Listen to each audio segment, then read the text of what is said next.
Vanessa Hudgens is a gorgeous pregnant woman. And I'm so happy she gets to announce her pregnancy on her terms the second go around.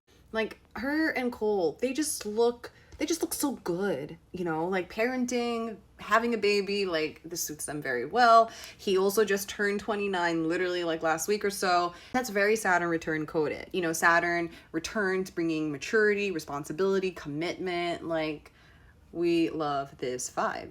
And worth noting, she had her first bebe back in July 2024, which at the time she wasn't really ready to share that yet. But then, of course, TMZ and the media like broke and shared such personal information. So I'm really glad she's getting a do-over. It's very Mercury retrograde coded to do things the way she would have wanted to the first go around. So here we have Vanessa Hudgens' chart. She is a Sagittarius girl, Leo rising, and a Pisces moon.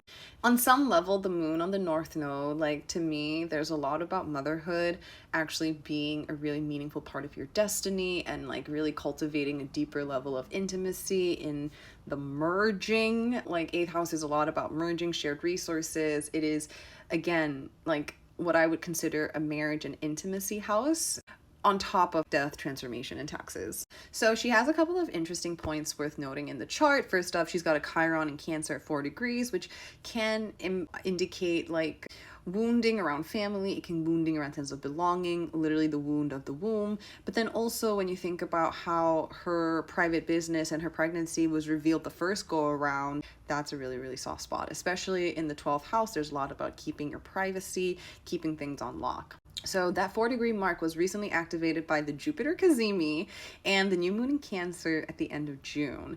And then you follow up with Venus and Uranus. Venus, the planet of love, relationships, values, and Uranus, the planet of shocks, the awakener, activating her natal Jupiter, Jupiter ruler of a 5th house of children. I mean, this would have been a very active summer around the pregnancy reveal. It's also worth noting Mercury and Uranus and Saturn in Capricorn, like all her Capricorn stellium is getting activated by Saturn and Neptune stationing retrograde. Saturn will station retrograde this weekend. There is this idea of we've come to a standstill moment and now we get to like really focus on rebuilding, retooling how our day-to-day looks. 6th house rules our health. It also rules our routine.